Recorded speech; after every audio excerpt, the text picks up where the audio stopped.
बिस्मिल्लाहिर्रहमानिर्रहीम। मैं हूं आपकी मेज़बान शाहीन सिद्दीकी। आज हमारे जो प्रोग्राम का मौजू है वो है दिल के अमराज और रमज़ान। दिल के अमराज में मुब्तला जो मरीज़ हैं वो रोज़ा रख सकते हैं या नहीं रख सकते, या अगर वो रोज़ा रख सकते हैं तो कितने वक्त पहले जो है वो उनको डॉक्टर से रुजू करना चाहिए और किस तरह के टेस्ट करवाने चाहिए, और क्या पेचीदगियाँ हो सकती हैं रोज़े के दौरान, और किस वक्त जो है वो क़ब्ल अज़ वक्त रोज़ा खोल लें अगर कोई पेचीदगी सामने आती है।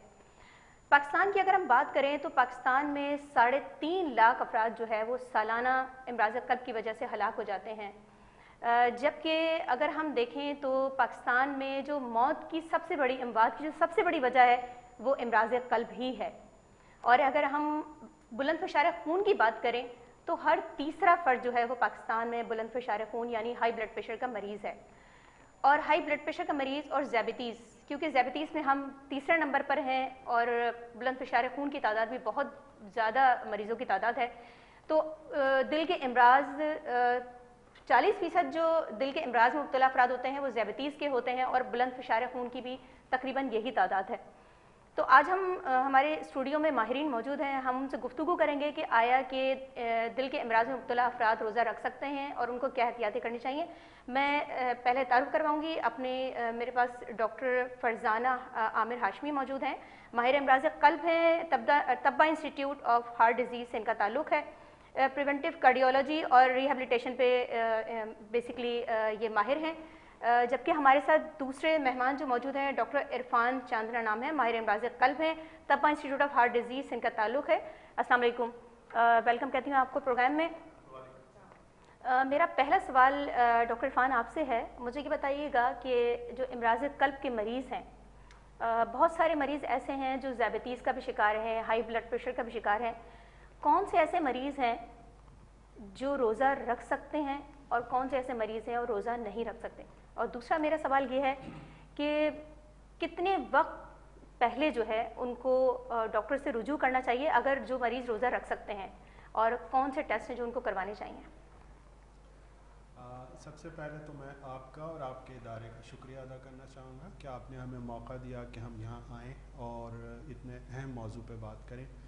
और क्योंकि रमज़ान की आमद है तो यकीनन ये जो मालूमात हम बात करेंगे ये बहुत सारे लोगों के लिए फ़ायदे का बाइस बनेगी। जो आपका सवाल है इसमें एक सबसे इम्पॉर्टेंट जो मैं चाहूँगा कि तमाम लोग उस चीज़ को टेक होम मैसेज के तौर पे याद रखें कि ज़्यादा बेहतर ये है कि अगर आप दिल के मर्ज़ में मुब्तला हैं, या आपको डायबिटीज़ है, या आपके साथ कई मेडिकल इस तरह की कंडीशंस हैं, तो ये फ़ैसला कि आप रोज़ा रखें या ना रखें ये आप ख़ुद ना करें। सही। इसमें आप हमेशा अपने डॉक्टर से डिस्कस करें, और कितना टाइम पहले करें, 1 हफ़्ता पहले, 2 हफ़्ता पहले, 3 हफ़्ता पहले, कि आपके पास मुनासिब टाइम हो कि अगर आपके डॉक्टर ने आपकी दवाई अगर आपको अलाउ करते हैं कि आप रोज़ा रख सकते हैं, तो उन्होंने आपको क्या टेस्ट सजेस्ट करने हैं वो आप करवा सकें और उनको दिखा सकें। इसके अलावा बाज़ औक़ात ऐसा होता है, ख़ास तौर पे जैसे डायबिटीज़ के पेशेंट हैं या हमारे हार्ट के वो पेशेंट जो ऐसी दवाइयाँ ले रहे हैं जो पेशाब आवर दवाइयाँ होती हैं जिनको हम मेडिकल उसमें डायूरेटिक्स कहते हैं, तो हमें काफ़ी सारी दफ़ा हमारा मरीज़ रोज़ा रख तो सकता होता है, लेकिन हमें जो है उनकी दवाइयों में कुछ तब्दीलियाँ करनी होती हैं। बाज़ औक़ात दवाइयाँ चेंज करनी होती हैं, बाज़ औक़ात उनकी डोजेस चेंज करनी होती हैं, बाज़ औक़ात ये चेंज करना होता है कि ये दवाई जो आप पहले सुबह में लेते थे ये अब आप इफ्तार के साथ लेंगे। तो सबसे इम्पॉर्टेंट चीज़ ये है कि आप अपने डॉक्टर से मशवरा करके इस चीज़ पे फ़ैसला करें कि आप रोज़ा रख सकते हैं या नहीं। दूसरे नंबर पे अगर रोज़ा रख सकते हैं तो आपकी दवाइयों में किसी किस्म का रद्द बदल या कोई तब्दीली की ज़रूरत तो नहीं है। ये बहुत इंपॉर्टेंट चीज़ है।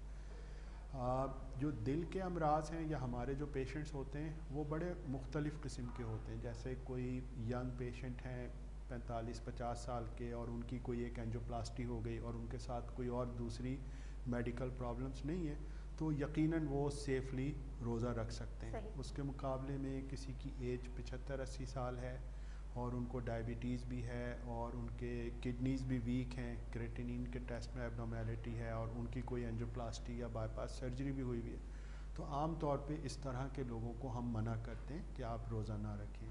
इसी तरह से कुछ लोग होते हैं जिनको हार्ट की पंपिंग कमज़ोर है और उनको काफ़ी सारी दवाइयाँ वो ले रहे होते हैं उसके लिए, जिसमें ये डायूरेटिक्स भी शामिल होती हैं, पेशाब आवर अद्वियात, और उनके ब्लड प्रेशर्स बॉर्डर लाइन होते हैं। तो ये इसमें बेहतर बस ये है कि आप ये फ़ैसला जो है वो ख़ुद ना करें। हमेशा बेहतर कि आप अपने डॉक्टर के साथ जाके बैठें, क्योंकि कोई भी दो पेशेंट जो है वो एक जैसे नहीं हो सकते।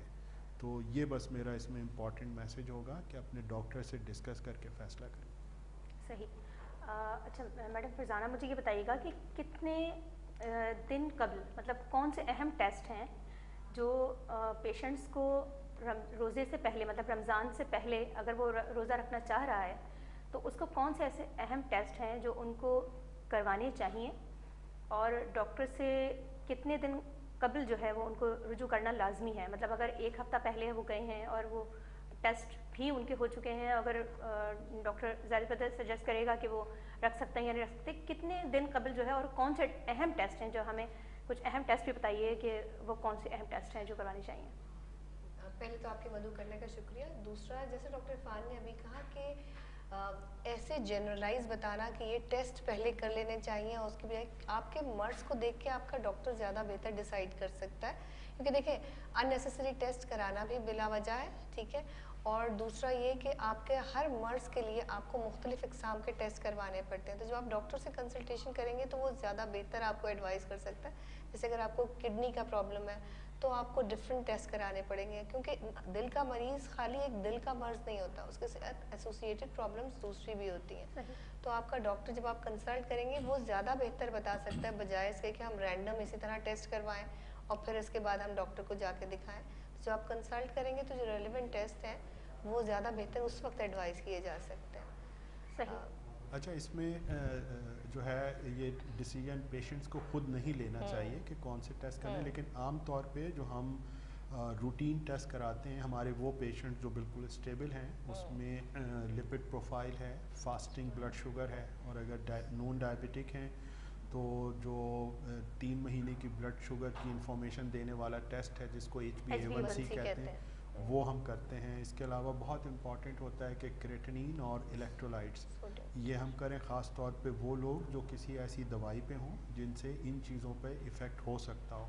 इसी तरह जो हमारी ख़वातीन पेशेंट्स हैं उनमें CBC या हीमोग्लोबिन इज़ वेरी इंपॉर्टेंट, के बहुत सारी हमारी ख़वातीन जो हैं वो उनका हीमोग्लोबिन नॉर्मल से कम होता है। तो ये एक बाज़ात हम लिवर फंक्शन टेस्ट में से एक टेस्ट होता है SGPT, हमारी कुछ दवाइयों से उस पर भी इफ़ेक्ट आता है। तो ये यूजुअली हमारे रूटीन टेस्ट होते हैं जो हमारे वो पेशेंट्स जो मेडिकेशंस ले रहे हैं, कार्डियक पेशेंट हैं या डायबिटिक हैं, उनमें ये हम अगर टाइम टू टाइम उनको फॉलोअप के लिए बुलाते हैं तो ये हमारे रूटीन टेस्ट होते हैं जो हम करवाते हैं। सही।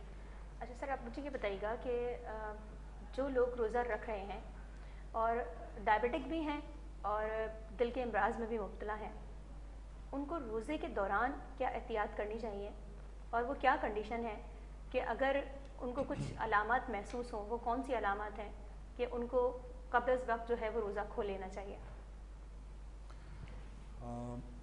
रमज़ान को हमें पहले से थोड़ी सी तैयारी करनी चाहिए, चाहे हमें दिल का मर्ज़ है या नहीं है, कि ये बहुत अच्छा मौका है कि जिसमें हम अपनी ये ट्रेनिंग जो है वो रूहानी भी, कि इसमें ज़ाहिर है कि इबादत जो हैं वो एक आम मुसलमान जो आम दिनों में शायद इतना अल्लाह की तरफ तवज्जो नहीं करता, इसमें हम ज़्यादा जो है उस तरफ होते हैं।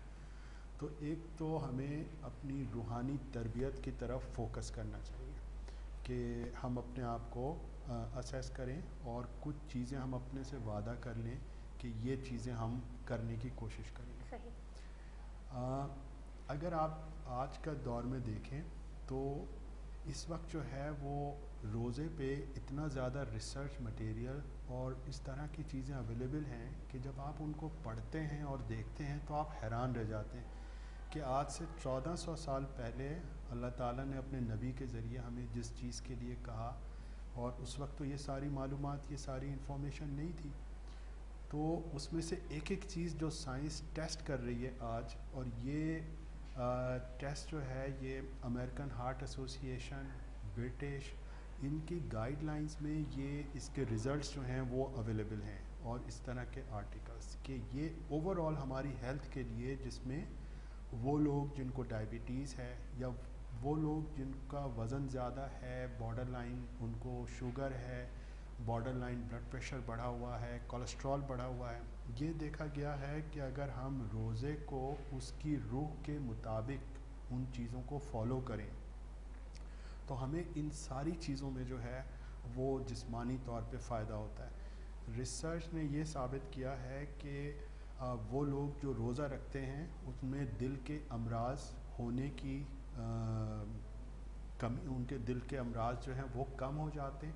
अगर हम दो ग्रुप्स में डिवाइड करके ये कंपेयर करें कि जो हमारी दिल की शरीयानों में ब्लॉकेजेस आ जाती हैं, तो जो लोग रोज़ा रखते हैं उनमें ये शरीयानों की ब्लॉकेजेस जो है ये कम होती हैं as compare to those people who do not fast. उसके मुकाबले में लाइफ एक्सपेक्टेंसी ये हमारी बढ़ जाती है।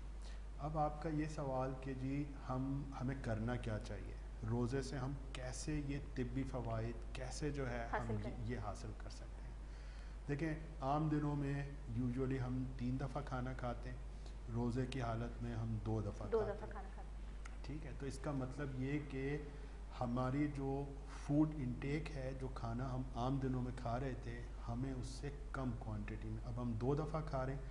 अगर हम इन 2 दफ़ा में वही क्वांटिटी या उससे ज़्यादा क्वांटिटी या ग़िज़ा में एक कॉन्सेप्ट होता है कि अगर मेरे सामने एक पूरा प्याला भर के फ्रूट का सब्ज़ी का रखा हुआ है तो सैलड का, तो उसमें फ़र्ज़ कर लीजिए कि 300 कैलोरीज़ हैं, उसके मुकाबले में एक पिज़्ज़ा बर्गर उससे 1/4 क्वांटिटी में होगा, उसमें शायद 400 और 500 कैलोरीज़ होंगी। सही, ठीक है। तो अगर हम जो है वो सिंपल कि अपनी ग़िज़ा को सादा रखें, जिसमें दूध दही का इस्तेमाल, जिसमें सब्ज़ियाँ दालें फल इस तरह की चीज़ें, क्वांटिटी एक मॉडरेशन में रखें, हल्की फुल्की सी एक्सरसाइज करें, तो जब इंशाअल्लाह ताला रमज़ान का महीना ख़त्म होगा तो बहुत ज़्यादा चांसेस होंगे कि हमारा 2-3 किलो 4 किलो वज़न कम हो गया होगा। अगर हमें डायबिटीज़ होगी तो उसमें हमारी दवाई की मिक़दार कम हो जाएगी। अगर हम बॉर्डर लाइन केस पे होंगे तो हमारे टेस्ट नॉर्मल हो जाएंगे। और न सिर्फ ये रिसर्च ने साबित किया है कि ये रमज़ान के एंड पे, मतलब इस तरह की रिसर्च अवेलेबल है, कुछ हमारी लोकल रिसर्च भी है और बहुत सारी इंटरनेशनल, के रमज़ान से पहले उन्होंने ये ब्लड टेस्ट सारे करके देख लिए, वज़न कर लिया, ब्लड प्रेशर चेक कर लिया। रमज़ान के एंड पे जिन लोगों ने इन चीज़ों को प्रॉपरली फॉलो किया उनमें ये सारे टेस्ट दोबारा करके देखे और उसमें उनको एक सिग्निफिकेंट फ़र्क मिला, बेहतरी मिली। लेकिन ये स्टोरी यहाँ ख़त्म नहीं होती। ये बेनिफिट जो है, जो मैंने शुरू में बात की थी कि हमें रमज़ान को अपनी जिस्मानी और रूहानी ट्रेनिंग के लिए, जो लोग इन चीज़ों को फॉलो करते हैं तो उसके बाद उनको लॉन्ग टर्म इसके बहुत ज़्यादा बेनिफिट होता है। यानी कि ये जो फ़ायदा है ये यहीं पे ख़त्म नहीं हो जाता, ये इसके 3 महीने बाद भी फ़ायदा होगा और 6 महीने के बाद भी फ़ायदा होगा। तो बहुत अहम है कि पहले से ज़हनी, तो एक तो देखें ये है कि जी हर जगह का एक ट्रेंड होता है, हर कल्चर में, माशरे में, हम उन सब चीज़ों से, बिल्कुल सही बात है कि उन सब चीज़ों से आप बिल्कुल कट होके नहीं रह सकते। हमारे मरीज़ भी हमसे सवाल करते हैं कि जी ये तो पॉसिबल ही नहीं है, अब घर में रोज़ा है सबका और आप दस्तरखान पे बैठे हुए हैं और उसमें आप कहें कि जी समोसे भी रखे हुए हैं, पकौड़े भी रखे हुए हैं और दूसरी सारी फ्राइड चीज़ें भी रखी हुई हैं और आप रोज़े की हालत में कंट्रोल करना बड़ा मुश्किल होता है कि आप वो ना खाएं। तो अपना दस्तरखान जो है वो भी हम इम्प्रूव करें, क्योंकि देखें आजकल बच्चों में वज़न की ज़्यादती और ये बीमारियां जो हैं, जो आपको पहले इतनी कॉमन नज़र नहीं आती थी, अब क्यों हमारे बच्चों में जो है ये इस तरह की चीज़ें जो पहले सिर्फ वेस्ट में होती थी वो अब हमारे बच्चों में हैं। क्योंकि हमारा जो लाइफ स्टाइल है वो, अब हम वेस्ट ने ये चीज़ सीख ली कि क्या चीज़ें नुकसानदेह हैं और वो अपनी चीज़ों को इम्प्रूव कर रहे हैं जो उनके ओवरऑल नंबर्स में भी रिफ्लेक्ट हो रही हैं। हम अनफॉर्चुनेटली कि जो हमारी स्ट्रॉन्ग बेस थी, जो हमारी डाइटरी हैबिट्स थी, सिंपल लाइफ स्टाइल था, हम उस वेस्टर्न स्टाइल के पीछे चल पड़े और उसकी वजह से हमें नुकसान हो रहा है। मतलब बच्चे जो है वो बहुत बड़ी तादाद में हमारे यहाँ जो है वो मुब्तला हो रहे हैं इसमें। जी, लेकिन डॉक्टर इरफान की बात को आगे बढ़ाते हुए, रमज़ान का महीना हमें ये अपॉर्चुनिटी देता है कि हमें अपने आप से भी बात मनवाना बहुत मुश्किल काम है। तो रमज़ान का महीना हमें ये अपॉर्चुनिटी देता है कि हम अपने आप को वो चीज़ें जो करवाना चाहते हैं, वो कंट्रोल जो डेवलप करना चाहते हैं, वो हमें एक महीने तक किसी भी वजह से जब हम फॉलो करते हैं तो फिर वो उसको आगे कैरी करना। तो आप रमज़ान को अपनी ट्रेनिंग के महीने के तौर पे अगर हम कंसिडर करें, रूहानी एतबार से भी और जिस्मानी एतबार से भी, रूटीन के एतबार से भी, देखें इसमें आप एक वक्त की पाबंदी के लाजमी होता है कि आपको अपने टाइमिंग का, सहरी अफ्तारी के टाइमिंग का, तो वो आपकी वक्त की पाबंदी का शेड्यूल जो रूटीन में होता है ना, हमारे खानों का हमारी टाइमिंग नहीं होती, शेड्यूल नहीं कर पाते, तो आप पाबंदी का वो कर लेते हैं। इसी तरह मुख्तलिफ और एक्टिविटीज़ के लिए हम पाबंद हो जाते हैं। इबादत के लिए अपनी जगह है, लेकिन अगर साइंस के हवाले से देखें आप ये कंट्रोल का महीना है। इस महीने में आप अपना बहुत अच्छा मौका है कि आप अपनी जो चीज़ें, जिस तरह से मेरी डाइट की कॉम्बिनेशन होनी चाहिए, वो हम ज़्यादा हेल्दी खा सकते हैं इस महीने में। अनहेल्दी भी खा सकते हैं ज़्यादा और हेल्दी भी खा सकते हैं। इतना फ्रूट्स वगैरह हम रूटीन में नहीं खाते जितना हम रमज़ान में खा लेते हैं, ठीक है। तो आप फ्रूट्स वेजिटेबल्स का इंटेक बढ़ा सकते हैं। इसी तरह अनहेल्दी चीज़ें या फ्राइड आइटम का इंटेक भी बढ़ा सकते हैं, लेकिन वहाँ हमने कंट्रोल करना है। आप इंटरमीडिएंट फास्टिंग की बात होती है, जब हम वेस्ट की बात करते हैं, इंटरमीडिएंट फास्टिंग, रमज़ान एक बहुत अच्छा मौका देता है आपको एक लॉन्ग आवर फॉर फास्टिंग। ख़वातीन बहुत आजकल हमारे यहाँ इन है डिटॉक्सिफाई, डिटॉक्स वाटर और इस तरह की चीज़ों को, तो आपको ये महीना देता है, आप डिटॉक्सिफाई कर सकते हैं अपनी जिस्म से जो जहरीले केमिकल्स हैं इस तरह से, उनको खारिज करने में आपको जो आपकी डाइट है वो बहुत हेल्प करती है। तो इतना लॉन्ग आवर ऑफ फास्टिंग आपको बॉडी को क्लीन करने में, फासिद मादों को निकालने में आपको हेल्प करता है। फिर आपका जो अफ्तार का जो शेड्यूल है, जैसे डॉक्टर फान ने कहा कि अफ्तार के शेड्यूल में अब आपके ज़हन में सोचें मेरे पास 2 खाने हैं, एक सहरी का है और एक अफ्तार के वक्त का है। अमूमन हम 2 खाने खाते हैं, जबकि हम रिकमेंड करते हैं कि आप दिन में 3 दफ़ा लें। अफ्तार हल्की लें, फिर इसके बाद मगरिब वगैरह पढ़ के थोड़े से गैप के साथ, फिर आप इसके बाद रात का खाना भी खाएं, थोड़ा बहुत जितना आपको खाना है। सहरी में क्या खाना है वो आप इस तरह का सिलेक्ट करें कि जो जल्दी हजम ना हो जाए, जो देर तक आपको जो है, अब जल्दी हजम ना होने के लिए हमारा ध्यान सबसे पहले किसकी तरफ जाता है, पराठों की तरफ, फ्राइड आइटम की तरफ कि भाई ऑयली है, देर में हजम होगा। उसकी जगह ऐसे फाइबर जैसे जौ है, ऐसी तमाम चीज़ें, वो है सूजी है, ऐसी तमाम चीज़ें जो देर में हजम होती हैं वो लें, तो उससे क्या होता है आपके इंसुलिन स्पाइक्स नहीं होते। तो डायबिटिक इवन पेशेंट्स के साथ भी सबसे बड़ा मसला ये होता है कि हमारी किस मौके पे, जैसे आपने सवाल किया था कि कब हम रोज़ा जो है ना, हमें सोचना चाहिए कि अब ख़तरे में है या मेरी हेल्थ कॉम्प्रोमाइज़ हो सकती है। देखें वो कैटेगरी तो हम ऑलरेडी पहले एक्सक्लूड कर चुके हैं जो हाई रिस्क पेशेंट्स हैं, जो उनको रमज़ान में हेल्थ इश्यूज हो सकते हैं। दूसरे अब रह गए जैसे ज़ियाबतीस के मरीज़ हैं, तो उनको बहुत strictly blood sugar level check करने का कहा जाता है कि सहरी से पहले अगर 200 से ज़्यादा है या 100 से कम है तो आप रोज़ा ना रखने या उसके बारे में ख्याल करें। इसी तरह अफ्तार से पहले अगर उनकी शुगर जो है 1 घंटे 2 घंटे पहले किसी भी पॉइंट पर उनको ये लगे अलामतें, जैसे उनको चक्कर आना है, धुंधला नज़र आना है, भूख का ज़्यादा लगना है या पेशाब ज़्यादा आना है, क्योंकि देखिए ख़वातीन है जैसे घर में, तो अमूमन क्या होता है रमज़ान में हमारे पास कुछ काम की रूटीन भी चेंज हो जाती है, एक्सर्शन भी। अब वो वही डोज दवाई का ले रही है, लेकिन अगर उस पर एक्सर्शन ज़्यादा करती है तो अफ्तार से पहले उनकी हालत काफ़ी ख़राब होती है। तो ऐसे में आपको अपने डॉक्टर से डिस्कस करके अपनी दवाई का डोज भी ऑल्टर कराना होता है, क्योंकि अगर आपकी एक्सर्शन बढ़ रही है तो आपको उस हिसाब से अपनी दवाई का डोज भी, ख़ास तौर पे ज़ियाबतीस के मरीज़, क्योंकि हाइपो और हाइपरग्लाइसीमिया के एपिसोड ज़ियाबतीस के मरीज़ों में बहुत ज़्यादा होते हैं, तो वो आपको देखना है। एक वक्फा लेते हैं, वक्फे के बाद वापस आते हैं, कंटिन्यू।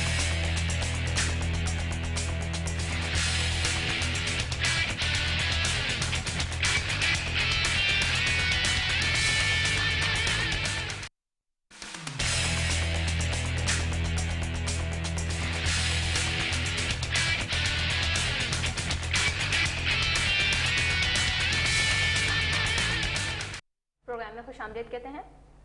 मैडम मुझे ये बताइएगा कि हमारे पाकिस्तान में अब बच्चों में भी और बड़ों में भी मोटापा बहुत एक आम होता जा रहा है, ओबेसिटी अगर हम देख लें ओबेसिटी की वजह से ही बेसिकली डायबिटीज़ और बुलंद फशार खून और दिल के अमराज तो ख़ासतौर पे बच्चों में भी हम दिल के अमराज देख रहे हैं। तो ये एक, जैसे आप बता रही थी कि एक महीना है, तो हम किस हद तक मोटापे को कंट्रोल कर सकते हैं और दिल की बीमारियों से बच सकते हैं या ज़ियादतीज़ से बच सकते हैं इस महीने में? जी देखिए, आपने बिल्कुल सही कहा। मोटापा असल में इन तमाम बीमारियों की जड़ है। मोटापा सिर्फ और सिर्फ एक वजह, हम अमूमन मोटापे की रीज़न शायद ये कंसीडर करते हैं कि खाने में कंट्रोल नहीं होगा। खाने में कंट्रोल ना होना मोटापे की एक वजह हो सकती है, लेकिन मोटापे की इसके अलावा भी कई वजूहत हो सकती हैं। हमारा लाइफस्टाइल ऐसा है जिसमें जिस्मानी मुशक्क़त नहीं है, हम इतनी एक्टिविटी नहीं करते, जॉब, हमारी नेचर ऑफ जॉब ऐसी है, या हमारी रूटीन घर में इस तरह की है कि हम इतने मुशक्क़त वाला किसी भी वजह से जो है वो हमारा रूटीन नहीं है। इसके अलावा मुख्तलिफ हार्मोन्स का भी इम्बैलेंस होता है, जिसकी वजह से, हार्मोन्स की प्रॉब्लम की वजह से भी जो है वो ख़वातीन में या हजरात में मोटापे की एक बहुत बड़ी रीज़न है। यंग लड़कियों में PCOS आजकल जो मैनिफेस्ट होते हैं इर्रेगुलर पीरियड्स की सूरत में, वो भी बहुत ज़्यादा कॉमन है, जो बहुत ज़्यादा देखने में, इतना परसेंटेज अब कभी PCOS का या पीरियड्स की रेगुलरिटी का कभी देखने में नहीं आता था यंग बच्चियों में, वो आजकल बहुत ज़्यादा है। ये सारी अलामतें आपको बता रही होती हैं कि आपके जिस्म के अंदर जो बैलेंस है, चाहे वो हार्मोन का बैलेंस हो या किसी भी चीज़ का बैलेंस, हमने आउट कर दिया है। तो देखिए, बैलेंस आउट होने, ये रमज़ान एक बहुत अच्छा मौका है, आप चाहें तो अपना बैलेंस आउट किस वजह से भी होता है, जब आपकी सोने की रूटीन नहीं होती, रात को 12 बजे के बाद ज़्यादा जागना डेफिनेटली आपको जो डिटॉक्सिफाइंग जो इफ़ेक्ट है उसको हिंडर करता है। फिर इसके बाद हमारे जिस्म की अपनी एक क्लॉक होती है, किसी वक्त में हमारी जिसे कहना चाहिए मेटाबॉलिक रेट फास्ट होता है, किसी वक्त में हमारा मेटाबॉलिक रेट लो होता है। अब जिस वक्त, जैसे मेटाबॉलिक रेट एक फर्नेस की तरह है, जिस वक्त बड़ी फर्नेस होगी जल्दी कैलोरीज बर्न हो जाती हैं, छोटी फर्नेस है देर में बर्न होगी। अगर मैं ऐसे वक्त में कैलोरीज ज़्यादा खा रही हूँ जिस वक्त में मेरी फर्नेस जो है वो छोटा वाला फ्लेम जल रहा है, तो मेरी कैलोरीज कम बर्न होंगी ना। तो अमूमन हमने जो अपनी दिन के टाइम को अपना एक्टिव वो नहीं रखा हुआ, तो रोज़ा एक बहुत अच्छा मौका देता है, सिवाय इसके कि आखिरी शबों में जब आप इबादत करते हैं, उसके अलावा आप एक अच्छी सोने की रूटीन बना सकते हैं, एक अच्छी खाने की रूटीन बना सकते हैं, आप डाइट बेहतर ले सकते हैं, आपको लॉन्ग आवर ऑफ फास्टिंग जो है वो डिटॉक्सिफाइंग इफेक्ट देते हैं।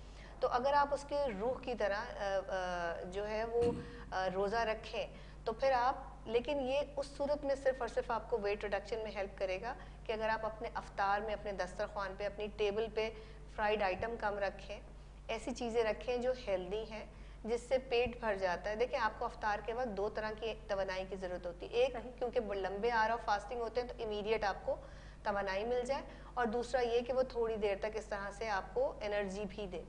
अब फ़ौरन तवानाई लेने का हल जो है वो शरबत पीना नहीं है, सॉफ्ट ड्रिंक्स लेना नहीं है कि जी मेरी फ़ौरन जो है वो आपको जो है ना एकदम से इंसुलिन स्पाइक देता है, तो वो भी ख़ास तौर पे मुख्तलिफ अमराज में बेहतर नहीं है। इसी तरह, क्योंकि ओबेसिटी में खाली मर्ज आपका वज़न ज़्यादा होना थोड़ी होगा, दूसरी और हेल्थ इश्यूज़ भी होंगे आपको।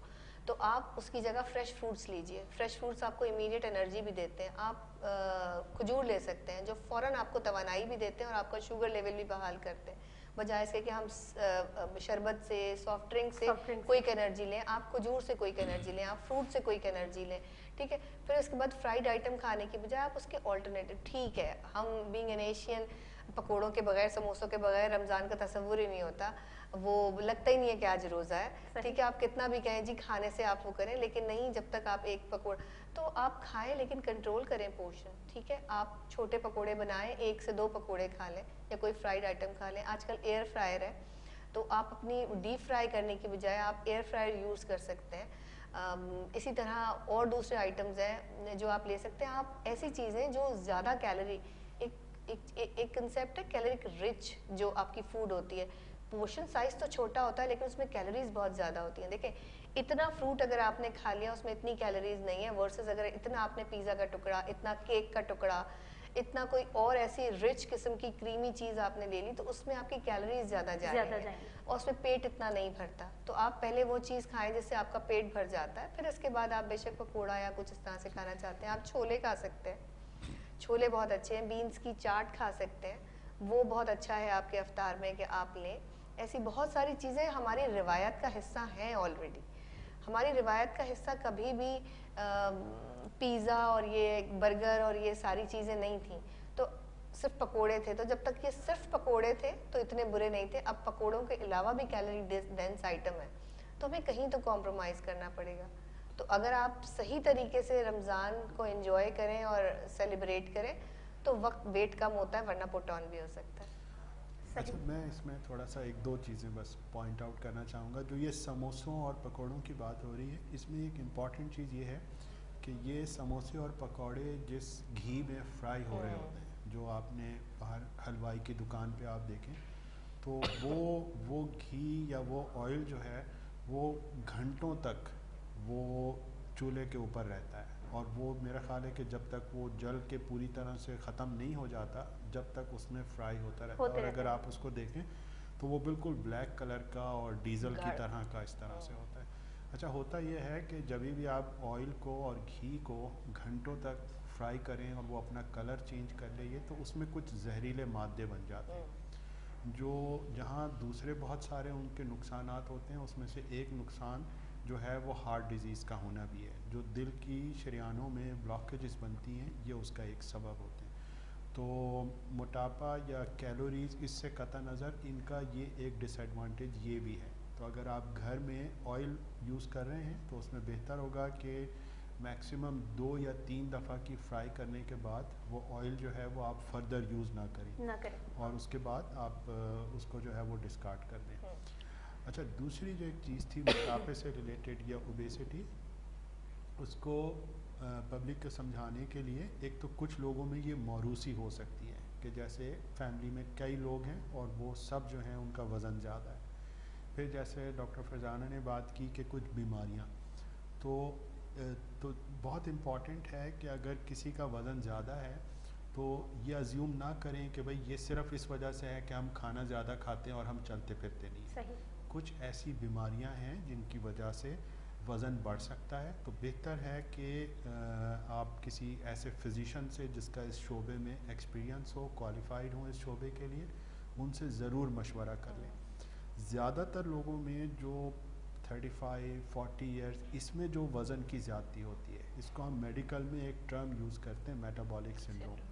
तो ये आम तौर पे ये वो लोग होते हैं जिनका लाइफ स्टाइल सेडेंट्री होता है, जो ज़्यादा फिज़िकल एक्सरसाइज एक्टिविटी नहीं होती उनकी, बैंक्स में काम कर रहे हैं, ऑफिसेज में काम कर रहे हैं, पूरा दिन जो है सुबह गए अपनी टेबल चेयर पे बैठ के कंप्यूटर पे काम कर रहे हैं सारा दिन, शाम को थके आ रहे घर आए और खाना खाया और सो गए।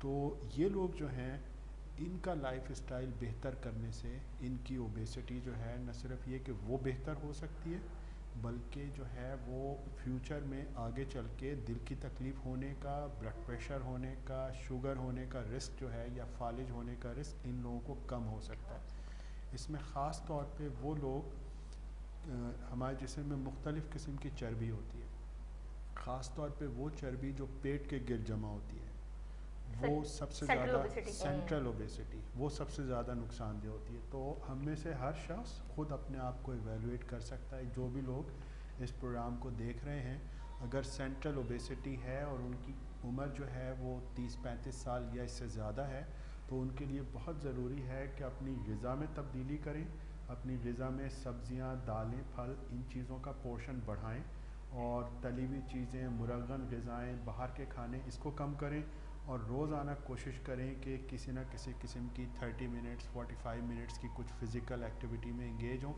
अगर इस मरहले पे वो ये काम शुरू करेंगे तो वो बहुत सारी बीमारियों को एक्चुअली प्रिवेंट कर सकते हैं, होने से बचा सकते हैं। सही। ये बड़ा देखा गया है कि जो सेंट्रल ओबेसिटी का शिकार लोग होते हैं उनमें दिल के अमराज सबसे ज़्यादा पाए जाते हैं, डायबिटीज़ उनमें ज़्यादा पाई जाती है, क्योंकि ब्लड प्रेशर उनका पेट की ज़्यादा होगा। बीच के हिस्से में जब अगर चर्बी बहुत ज़्यादा तादाद में आ जाए, जो इन लोगों को हम मेडिकल में जैसे मेटाबॉलिक सिंड्रोम की हमने बात की कि इसको हम मेटाबॉलिक सिंड्रोम में लेबल करते हैं, और इसकी वजह से इनका ब्लड प्रेशर, शुगर, इन सब चीज़ों का रिस्क बढ़ जाता है। अच्छा, ये सारी चीज़ें जो प्रॉब्लम्स हमने गिनवाई, इनको हम कहते हैं कि हार्ट डिजीज़ के लिए ये मेजर रिस्क फैक्टर्स हैं।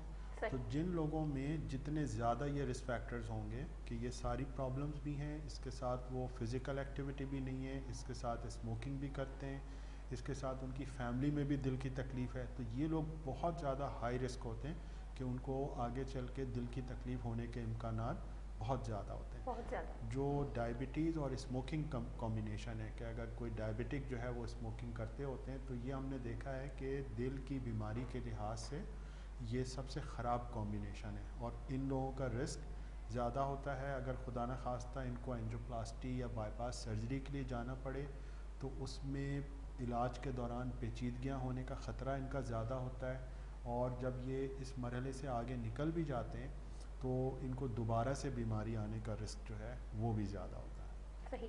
दो चीज़ें आपने अच्छी पॉइंट आउट करवाई हैं, मैं दोबारा चाहूँगी अपने नाज़रीन को बताएं। आपने कहा कि जो बाहर समोसे और पकौड़े तले जा रहे हैं वो तेल 10 से 15 दिन इस्तेमाल होता है वही तेल, और वो बहुत ज़्यादा हिटअप होता है और वो ब्लैक हो जाता है जिसमें जहरीले मादे पैदा हो जाते हैं और वो दिल का इमराज, दिल की शरियानें ब्लॉक करने में का बाइस बनते हैं बहुत ज़्यादा।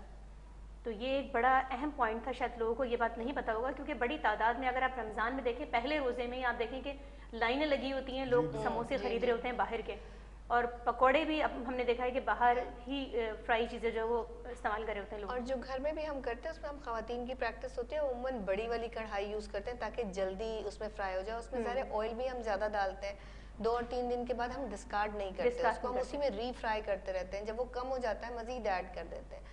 तो ये प्रैक्टिस भी घर में ख़त्म करनी चाहिए। आप छोटी कढ़ाई इस्तेमाल करें, आप कम ऑयल इस्तेमाल करें जो 1 या 2 दिन चले आपका। आप उसी को पूरा 30 दिन जो है हम उस कढ़ाई में जो है ना वो एडिशन ना करते रहें, क्योंकि जितनी ज़्यादा देर तक आप फ्राई करेंगे, जितना ज़्यादा पकेगा वो तेल, वो गाढ़ा होता चला जाता है, उसमें जहरीले मादे भी शामिल होते रहते हैं, वो सैचुरेटेड भी होता है। वो सैचुरेटेड होगा जितना, उतना आपका कोलेस्ट्रॉल भी अपसेट करेगा, उतना आपका कोलेस्ट्रॉल भी बढ़ाएगा आपका। ठीक है, आम तेल के मुकाबले में आम तेल भी बढ़ाता है लेकिन ये इजाफी तौर पे ज़्यादा बढ़ाता है, तो आपका ज़ाहिर है रिस्क ज़्यादा बढ़ जाता है। रिस्क बढ़ जाता है, बिल्कुल बिल्कुल। ठीक है। और दूसरा आपने जो पॉइंट आउट किया वो ये था कि जो ऑफिस में काम करने वाले लोग हैं, जो सीट पे बैठे हुए हैं, जिनकी चहलकदमी ज़्यादा नहीं है, वो अपनी सीट्स पे बैठे हैं और अपनी वर्किंग करें, उनको सेंट्रल ओबेसिटी बहुत ज़्यादा होती है। उनके लिए आप कह रहे हैं कि उनकी 45 मिनट की वॉक जो है वो उनके लिए बहुत ज़रूरी है, और रमज़ान ऐसा महीना है उनके लिए एक मोटापा कम करने का जो है वो एक बहुत बड़ा एक टारगेट उनको मिल जाता है और वो कम कर सकते हैं इसमें। लेकिन एक चीज़ का ख्याल रखने की ज़रूरत है कि देखिए रमज़ान में हम इतने इमोशनल ना हो जाएं कि हम इससे पहले एक्सरसाइज नहीं करते और हम रमज़ान में अपनी डाइट भी कंट्रोल करें और हम एक्सरसाइजेज भी जो है ना वो एग्रेसिव किस्म की शुरू कर दें। रमज़ान में एक्सरसाइज से रिलेटेड हमेशा एडवाइस करते हैं कि आप तैयारी करें रमज़ान की पहले से, 1 महीने पहले से एक्सरसाइज कम से कम शुरू करें। रमज़ान में कोई भी नई एक्सरसाइज रोज़े की हालत में हम शुरू करने के लिए एडवाइस नहीं करते। आप जो एक्सरसाइज रूटीन में कर रहे हैं वो करें, ऐसी एक्सरसाइज करें और ऐसे माहौल में करें कि आपकी प्यास में इजाफा ना हो, क्योंकि जितनी टफ एक्सरसाइज करेंगे तो आपको प्यास भी ज़्यादा लगती है, तो वो रोज़ा भी मुश्किल हो जाता है, फिर इस चक्कर में आप एक्सरसाइज छोड़ देते हैं। तो आप ऐसे माहौल में करें जहाँ पर और इतनी स्पीड की या इतनी इंटेंस एक्सरसाइज करें जो आप पहले करते हैं, और इतनी ना करें कि जिसमें प्यास आता है। सबसे बेस्ट टाइम आपका अफ्तार के बाद है या सहरी से पहले का है, लेकिन अगर आप उसमें टाइम नहीं मिलता आपको, ठीक है, तरावी भी एक अच्छी एक्सरसाइज है, तो वो भी जो है वो किया जा सकता है इन एडिशन टू आपकी वॉक के। आप पार्शली 50% आप वॉक करें, 50% आप तरावी करें। लेकिन अगर आप सहरी से पहले या अफ्तार के बाद नहीं कर सकते तो फिर आप रोज़े से थोड़ी देर पहले कर सकते हैं कि अगर फ़र्ज़ करें, लेकिन इसमें शुगर के मरीज़ों के लिए हम एडवाइस नहीं करते। उसमें कहते हैं कि आप पहले अपना शुगर लेवल ज़रूर देखें, अलामतें ज़रूर देंगे, शुगर लो तो नहीं हो रही है। सहरी के अमूमन लड़के होते हैं वो खेलने वगैरह या एक्सर्शन कर लेते हैं, फिर इसके बाद जो सो जाएंगे, वो भी एडवाइजेबल होता है। जितना खाया है वो हजम हो गया। तो ब्रेक ले लेते हैं, इसको कंटिन्यू करेंगे इंशाल्लाह ब्रेक के बाद। एक ब्रेक लेते हैं, ब्रेक के बाद वापस आते हैं।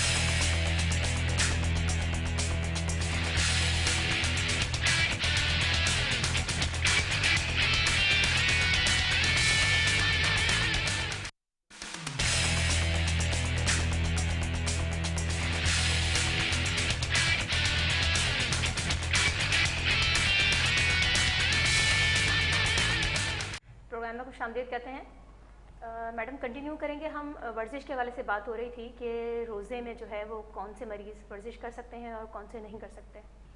देखिए रोज़े में जैसे आपने कहा जिनको वज़न कम करना है, जिनको ऐसा प्रॉब्लम नहीं है, हेल्दी इंडिविजुअल है, वो तो बहुत सहूलत के साथ वर्जिश कर सकते हैं। लेकिन हम एडवाइस ये करते हैं कि वो वर्जिश जो आप रमज़ान से पहले करते रहे वही वर्जिश कंटिन्यू कीजिए। रमज़ान में कोई नया एडवेंचर मत कीजिए, कुछ एडिशन या उसमें इजाफा ना करें।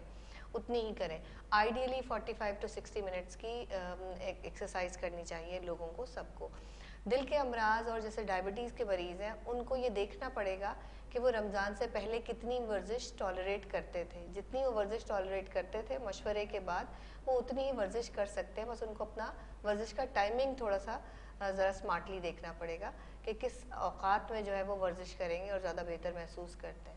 और प्लस ये कि अगर वो घरेलू ख़वातीन हैं तो वो इस हिसाब से देखें कि अगर उनकी एक्सर्शन में इजाफा हो रहा है तो फिर वो जो रूटीन वर्जिश है वो प्लस अपनी जो भी एक्सर्शन है उससे रिलेटेड वो क्या कॉम्बिनेशन बना के जो है वो कर सकते हैं। लेकिन वो नहीं कर सकेंगी जो वो पहले करती थी, उससे थोड़ी सी कम करनी पड़ेगी, क्योंकि उनका दूसरी जगह भी जिस्मानी मशक्क़त जो है वो बढ़ जाती है। सही। और वो लोग जो दिल के अमराज में मुब्तला हैं या ज़ैबतीज़ का शिकार हैं और उनको खदशा हो कि उनकी शुगर लेवल डाउन हो सकता है जी, तो उनके बारे में आप क्या जिनको कहेंगे? खदशा है कि उनका शुगर लेवल डाउन हो सकता है, तो देखिए उनको जो शुगर लेवल डाउन होने की अलामात हैं वो बहुत देखनी पड़ेंगी। जैसे चक्कर आना है, घबराहट होना है, पसीने का बहुत ज़्यादा आना है, ठीक है, ये तमाम अलामतें जो हैं वो शुगर लो होने की हैं। धुंधला नज़र आना है, तो अगर ऐसी कोई भी अलामत होती है तो उनको शुगर टेस्ट करने की ज़रूरत है। हमारे मरीज़ अक्सर गलती ये करते हैं कि वो सिर्फ अलामतों की बेस पे कहते हैं कि मेरी शुगर डाउन हो रही होगी या मेरी शुगर बढ़ रही होगी, तो ये सही तरीका नहीं है। शुगर को चेक करने के लिए सबसे बेहतर तरीका जो है वो ये है कि आप ग्लूकोमीटर से शुगर चेक कीजिए, आया कम है या ज़्यादा है। अगर 70 से कम है और अभी काफ़ी घंटे बाकी हैं तो फिर एडवाइस किया जाता है कि आप रोज़ा खोल लें, वरना फिर यह है कि आप रेस्ट कर सकते हैं और 1 घंटा 1.5 घंटा है तो उसके बाद आप रेस्ट कर लें, एक्सर्शन ना करें और इंतज़ार करें कि आपका रोज़ा खुल जाए। सही। सर आप डॉक्टर इरफान, आपसे मुझे सवाल है, मुझे ये बताएं कि जो अमराज कल्ब में मुब्तला लोग हैं जिनका एंजियोप्लास्टी हो चुका है या बाईपास उनका हो चुका है और फिर भी वो चाहते हैं कि वो रोज़ा रखें, अगर दौरान रोज़ा उनको कोई अलामात या कोई पेचीदगी हो जाए तो क्या अलामात हो सकती हैं कि जिस सूरत में वो उनको चाहिए कि वो क़ब्ल इस वक्त रोज़ा खोलें? अच्छा देखें, इसमें जो ज़्यादातर मरीज़ जो जिनकी एंजियोप्लास्टी या बाईपास सर्जरी हो चुकी है उसमें से एक सिग्निफिकेंट तादाद ऐसी हो सकती है जो बासहूलत रोज़ा रख सकें, यानी कि एज बहुत ज़्यादा नहीं है या जैसे हमने शुरू में और दूसरी मेडिकल कंडीशंस की बात की, अगर उनके साथ इस तरह की प्रॉब्लम नहीं और डॉक्टर ने अलाउ कर दिया तो वो बिल्कुल सेफली रोज़ा रख सकते हैं। और अगर सारी चीज़ों को फॉलो करेंगे तो इंशाल्लाह उनको इससे बहुत ज़्यादा फ़ायदा भी होगा, क्योंकि ये इनकी जो जितनी भी बीमारियां हैं उसके इलाज में ये चीज़ मददगार होगी। रोज़े के दौरान हार्ट से रिलेटेड क्या प्रॉब्लम्स हो सकती हैं? अगर आपको सीने में दर्द की शिकायत हो रही, आम तौर पे जो मरीज़ इन मराहिल से गुज़र चुके होते हैं तो वो पहचानते होते हैं कि मैदे की तकलीफ़ कौन सी है और एंजाइना की तकलीफ़ किस तरह की है। एंजाइना की ख़ास निशानी ये होती है कि वो चलने पे या कोई मेहनत मुशक्क़त का काम करने पे वो दर्द होता है, जो आम तौर पे सीने के दरमियान के हिस्से में काफ़ी बड़े हिस्से में होता है और फिर ये फैल सकता है गर्दन की तरफ, हाथ की तरफ या सिर्फ लेफ़्ट हैंड की तरफ। तो अगर वो ये महसूस करें कि कोई एंजाइना इस तरह की चीज़ हो रही है, ये उनको एक प्रॉब्लम हो सकती है। दूसरी हम बात कर सकते हैं कि अगर उनको सांस लेने में दिक्कत, इस तरह की कोई चीज़ महसूस हो कि थोड़ा सा चलने पे सांस फूल रही है या बैठे बैठे सांस फूल रही है, या अगर उनको दिल की धड़कन अपनी एबनॉर्मल महसूस हो कि दिल की धड़कन तेज़ हो गई या स्लो हो गई, ये आम तौर पे दिल के मरीज़ों में इस तरह की अलामात जो हैं वो होती हैं। इसके अलावा एक और चीज़ कि अगर आपको चक्कर आ रहे हैं, बैलेंस कंट्रोल करने में दिक्कत हो रही है, इस तरह की कोई चीज़, तो ये 3-4 किस्म की अलामात ऐसी हैं कि जिसमें आपको फ़ौरी तौर पे जो है अपने डॉक्टर या करीब तरीन इमरजेंसी उनसे रब्ता करना चाहिए। डॉक्टर फरजाना ने बिल्कुल सही कहा कि ब्लड शुगर लेवल चेक करना चाहिए, लेकिन फ़र्ज़ करें कि एक कोई साहब हैं और वो अपने ऑफिस से घर जा रहे हैं और वो ड्राइव कर रहे हैं और ये टाइम जो है उनका इफ्तार से आधा घंटा पहले का है, घंटा पहले का है, तो उनके पास कोई ना कोई मीठी चीज़ जो है वो ज़रूर उनके पास गाड़ी में होनी चाहिए या उनके साथ होनी चाहिए। और अगर वो इस तरह की अलामात कोई महसूस करें, ठीक है, और वो उस वक्त अपना ब्लड शुगर लेवल चेक नहीं कर सकते, तो ये बहुत बेहतर है कि आप फौरी तौर पे रोज़ा खोल लें, कोई भी मीठी चीज़ ले लें, क्योंकि अगर ये चीज़ जो है ये एक सर्टन लेवल से आगे, यानी कि ब्लड शुगर लेवल अगर ख़तरनाक हद तक कम हो जाए तो इसमें बेहोशी हो सकती है। सही। ठीक है, तो वो हाइपोग्लाइसीमिया में हाइपोग्लाइसीमिया फिर वो आपकी ज़िंदगी ख़तरे में पड़ सकती है। और मीठी चीज़ से मुताल्लिक हम अमूमन जो गलती करते हैं और मरीज़ वो ये होता है कि जो इजीली अवेलेबल होती है चॉकलेट्स, टॉफ़ीज़ या इस तरह की चीज़ या वो ले लेते हैं, वो एडवाइजेबल नहीं है। देखें, आप 1 चम्मच चीनी लेके और उसको आधे गिलास में घोल के पी सकते हैं, तो अपने पास छोटा सा साशे ग्लूकोज का जो है ना वो कैरी कर सकते हैं। वो चीज़ें शुगर की, चीनी की लेनी चाहिए जो जल्दी फ़ौरन एब्जॉर्ब होकर आपका शुगर लेवल बहाल करे। चॉकलेट्स, टॉफ़ीज़ देर लगाती हैं शुगर लेवल को ऊपर लाने में, तो मरीज़ को 10-15 मिनट के अंदर शुगर लेवल ऊपर आ जाना चाहिए। तो ग्लूकोज लिया जा सकता है, चीनी ली जा सकती है, नहीं अवेलेबल तो जूसेस मार्केट में जो ये हैं वो फ़ौरन वो सिर्फ चीनी होती है अमूमन, वो ले सकते हैं। लेकिन टॉफ़ी, चॉकलेट्स ये एक अच्छा ऑप्शन नहीं है हाइपोग्लाइसीमिया में वो उसमें करने का, तो ये चीज़ जो है वो देखी जा सकती है। डॉक्टर साहब, जैसे आप पेन की बात कर रहे थे कि अंजाना की पेन की, हमने अमूमन देखा है ऑफिस में लोग मैनेज नहीं कर पाते, उनको अंजाना का अटैक हुआ, हार्ट अटैक उनको हो रहा है, लेकिन लोग समझते शायद एसिडिटी हो रही है या पेट की कोई तकलीफ हो रही है, तो वो अमूमन हमने देखा है कि वो हॉस्पिटल ले जाते एक्सपायर हो जाते हैं। ये एक बहुत बड़े लेवल पर ये हमने सर्वे भी किया था, ये भी हमने देखा है कि लोग एक्सपायर हो जाते हैं अमूमन, वो मैनेज नहीं कर पाते। अमूमन बाकी लोग जो है, मरीज़ तो वो तकलीफ में होता है उस वक्त, लेकिन बाकी लोग भी मैनेज नहीं कर पाते, वो समझते हैं शायद एसिडिटी हो रही है उनको, तो वो कोल्ड ड्रिंक पिला दी या कोई सोडा पिला दिया या कोई लीमू खिला दिया। तो इसका हमें बताएं कि ये एक ख़ास अलामत क्या है, कितना हिस्सा होना चाहिए और क्या कोशिश करनी चाहिए कि अगर इस तरह की अलामत हो रही है तो। अच्छा, इसमें देखें ये इशू इसलिए ज़रा इम्पॉर्टेंट और थोड़ा कंफ्यूजिंग हो जाता है कि मुख्तलिफ़ लोगों में मुख्तलिफ़ किस्म की अलामात हो सकती हैं हार्ट अटैक की। सही। ज़्यादातर लोगों को ये होता है कि सीने में दरमियान के हिस्से में दबाव या कॉन्स्ट्रिक्शन, कि कोई उनका सीना जो है वो एक बैंड करके और वो उनका सीना दबा रहा है। ये दर्द जो है ये सीने के काफ़ी बड़े हिस्से पे होगा और ये रेडिएट करेगा, फैलेगा कि गर्दन की तरफ या शोल्डर्स की तरफ या हाथों की तरफ जाएगा। कुछ लोगों को सिर्फ नेक में पेन हो सकता है, कुछ को पेट के ऊपरी हिस्से में पेन हो सकता है, जिसमें ज़्यादातर लोग उसको कंफ्यूज करते हैं कि ये एसिडिटी का पेन हो गया। सही। अच्छा, इसमें एक दो चीज़ें बहुत इम्पॉर्टेंट है। एक तो ये कि जब भी इनमें से कोई सी भी अलामात हो या आपको शुबा हो, 100 में से जो है वो समझिए कि 20-25 हार्ट अटैक जो है वो साइलेंट हार्ट अटैक होता है कि एक डायबिटिक पेशेंट है और उनको बैठे बैठे सिर्फ थोड़ा सा पसीना आया और लगा कि जैसे सांस फूल रही है, ब्लड शुगर चेक की वो नॉर्मल है। तो बाज़ औक़ात इस तरह की अनयूजुअल किस्म की अलामात भी होती हैं जो बाज़ औक़ात डॉक्टर्स को भी समझने में दिक्कत होती है जब तक ECG, ब्लड टेस्ट या बाकी चीज़ें ना कर लें। तो जो आवाम के लिए, आम पब्लिक के लिए, कि आप कोई भी ऐसी अलामत देखें जिससे आपको ये शुबा हो कि ये हार्ट से रिलेटेड हो सकती है, चाहे वो सीने का दर्द हो, यहाँ नेक में पेन हो रहा है, उसके साथ पसीने आ रहे हैं या बैठे बैठे सांस फूल रही है, इसमें से कोई भी अलामत हो तो उसका तरीका ये है उसको सॉर्ट आउट करने का कि आप करीब तरीन किसी ऐसे हॉस्पिटल की इमरजेंसी में लेके जाइए जहाँ पे ये इमरजेंसीज़ के डॉक्टर्स और इसको डील करने का तरीक़ाकार मौजूद हो। अब जो है वो ECG है, ब्लड टेस्ट है और हमारे पास एक और दिल का अल्ट्रासाउंड का टेस्ट होता है, एकोकार्डियोग्राम। तो इमरजेंसी में ये सारी फैसिलिटीज़ अवेलेबल होती हैं और इस पे हम बहुत क्विकली जो है वो असेस कर सकते हैं कि ये जो सिम्टम्स हो रही हैं ये हार्ट से रिलेटेड हैं या नहीं, और अगर हार्ट से रिलेटेड हैं तो क्या हमें कोई फ़ौरी तौर पे इमरजेंसी प्रोसीजर या इस तरह की कोई चीज़ करने की ज़रूरत है। बाज़ औक़ात अगर दिल का शदीद दौरा हो जिसमें दिल की शरीयान जो है वो ब्लड क्लॉट बनने की वजह से मुकम्मल तौर पे बंद हो जाए, तो उसमें बेस्ट ये होता है कि आप जो है वो इमरजेंसी एंजियोग्राफी करें और जो शरीयान ब्लॉक हो गई है उसको बैलून के ज़रिए खोल के और वहाँ पे स्टेंट डिप्लॉय कर दें। ये वर्ल्ड वाइड सारी दुनिया में जो है ये सबसे बेहतर तरीका समझा जाता है इलाज का और ये लाइफ सेविंग प्रोसीजर है। इसमें इम्पॉर्टेंट चीज़ ये है कि टाइम हमारे लिए बहुत इम्पॉर्टेंट है।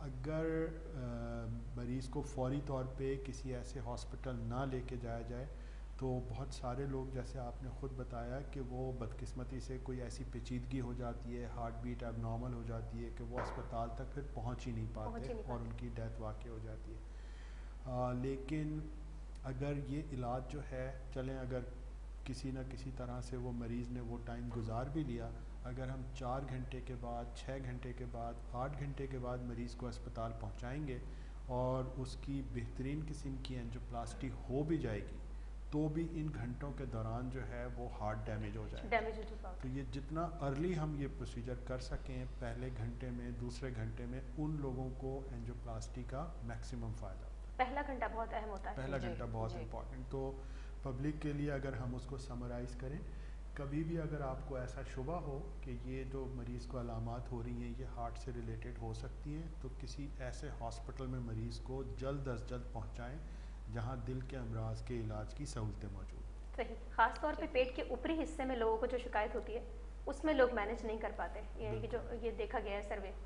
तो अगर कोई, आपका कहने का मतलब ये कि अगर तेज़ाबियत की भी किसी को शिकायत हो रही है तो लेकिन बेहतर ये है कि अपनी चीज़ें इस्तेमाल करने से पहले टेस्ट चेक करवा लें डॉक्टर को कि आया कि ये तेज़ाबियत नहीं हो सकता है दिल का ही कोई मर्ज़ हो रहा हो।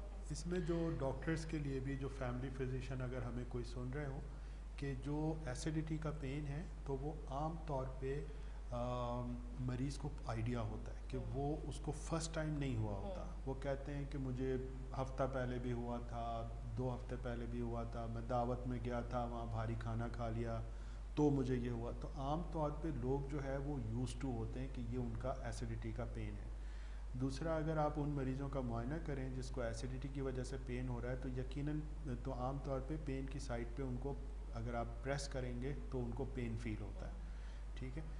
उसके मुकाबले में ये एक नई किस्म का पेन हो सकता है अगर हम हार्ट अटैक की बात करें। दूसरा ये है कि अगर राइट एज ग्रुप है, कि अगर ये कोई ऐसे पेशेंट हैं जिनकी उम्र 40 साल या इससे ज़्यादा है, उनको डायबिटीज़ है, स्मोकिंग करते हैं, ब्लड प्रेशर के मरीज़ हैं, या उनकी फैमिली में इस तरह की बीमारी की हिस्ट्री है, उनको फ़र्स्ट टाइम इस तरह का पेन शुरू हुआ, तो इसमें ज़्यादा इम्कानात ये होंगे कि ये हार्ट से रिलेटेड हो सकता है। लेकिन हम सिर्फ ये सजेस्ट कर रहे हैं कि आप ख़ुद फ़ैसला ना करें, आप हॉस्पिटल इमरजेंसी लेके जाएं और वहाँ पे उस चीज़ को इवेलुएट होना चाहिए। क्योंकि अगर आप एक हार्ट अटैक को मिस कर देते हैं और आप टाइमली वो पेशेंट हॉस्पिटल नहीं पहुँच पाता, तो उसमें 25 से 30% इस चीज़ के इम्कानात होंगे कि उस मरीज़ की डेथ वाक़ई हो सकती है। सही। अच्छा डॉक्टर साहब, अब हमें ये बताएं, थोड़ा सा रोज़े की तरफ दोबारा आते हैं, रमज़ान की तरफ। एहतियाती तदाबीर बताएं कि क्या एहतियाती, अच्छा एक चीज़ और भी कि जो तली हुई चीज़ों का इस्तेमाल करते हैं और लोग कहते हैं कि वो पकौड़े या समोसे ले आए बाज़ार से, उन्होंने टिशू से साफ़ किया और कहा कि इसका कोलेस्ट्रॉल अब कम हो गया। और दूसरा, जो बुलंद फ़शार खून के ख़ास तौर पे मरीज़ हैं, क्योंकि बाज़ारों में तो नमक उसी क्वांटिटी में डलता है और दिल के अमराज में मुब्तला लोग हैं, तो ज़ाहिर बात है वो क्वांटिटी तो उनको नहीं चाहिए होती जो बाज़ारों में चीज़ें मिल रही होती हैं। तो उनके लिए क्या एडवाइस करेंगे कि वो लोग जो इनको ये गलत फहमी है कि टिश्यू से साफ करके कोलेस्ट्रॉल ख़त्म हो गया? ये क्वेश्चन मैं डॉक्टर फरजाना की तरफ रेफर कर एक्चुअली देखिए, दिल की तसल्ली है, जितना एब्जॉर्ब करना होता है उस पकोड़े, समोसे या तली हुई चीज़ को ऑयल, वो आप उसमें से निकाल नहीं सकते। टिश्यू पे लपेट के भी नहीं निकाल सकते, दबा के भी नहीं निकाल सकते, पानी में डाल के भी नहीं निकाल सकते। बज़ाहिर जो ऊपरी तेल होता है सिर्फ वो साफ़ हो जाता है, जितना उसने एब्जॉर्ब किया वो अंदर चला जाता है। देखिए, इसका इस तरह से अंदाज़ा लगाएं, कढ़ाई में आप तेल होता है, आप कुछ चीज़ें तलने के लिए डालते हैं, इसके बाद जब तल के आप वापस देते हैं, आप देखें कितनी क्वांटिटी ऑयल की कम हुई। क्या आप उसको टिश्यू में या पेपर में करके उतनी क्वांटिटी का ऑयल निकाल पाते हैं? नहीं, वो सब एब्जॉर्ब हो गया और जो आपके पेट में जाएगा। तो ये दिल की तसल्ली है। बिल्कुल इसी तरह जैसे हम बहुत रिच किस्म का खाना खाते हैं, बहुत सारी कैलोरीज वाला, और उसके बाद हम डाइट कोल्ड ड्रिंक ले लेते हैं या थोड़ी सी सलाद खा लेते हैं। सर, मैं आपसे 10 सेकंड का मतलब एक मैसेज चाहूँगी कि एक मैसेज क्या देना चाहेंगे आप रमज़ान दिल के मरीज़ को? मैं चाहूँगा कि हम रमज़ान की पहले से तैयारी करें, और अगर हमें कोई अमराज हैं हार्ट के या शुगर के, तो अपने डॉक्टर से ज़रूर मशवरा करें। मुतवाज़िन ग़िज़ा, थोड़ी बहुत एक्सरसाइज, अपनी प्रॉपर नींद के कम से कम 6 घंटे जो है वो हम रमज़ान में ज़रूर सोएं। और अगर हम इन चीज़ों पे अमल करेंगे तो इंशाअल्लाह हमें न सिर्फ रमज़ान से जो रूहानी फ़वाइद होते हैं वो हासिल होंगे, बल्कि उसके साथ साथ जिस्मानी फ़वाइद जो हैं वो भी इंशाल्लाह हासिल होंगे। थैंक यू सो मच आप लोगों का टाइम देने का। आप आए प्रोग्राम का इख्तिताम करते हैं। हमें इस प्रोग्राम के लिए जो स्पॉन्सर किया था वो नबी कासिम फार्मास्यूटिकल कंपनी ने किया था और तपा इंस्टीट्यूट के ताउन से हमने ये प्रोग्राम मुरतब किया। दिल के अमराज में मुब्तला मरीज़ जो है कि वो रमज़ान में किस तरह का खाना खाएं और क्या पेचीदगियाँ उन्हें हो सकती हैं और मोटापा के लिए कितना फ़ायदेमंद है रमज़ान। तो अपने प्रोग्राम का इख्तिताम करते हैं। अगले प्रोग्राम के लिए अल्लाह हाफ़िज़।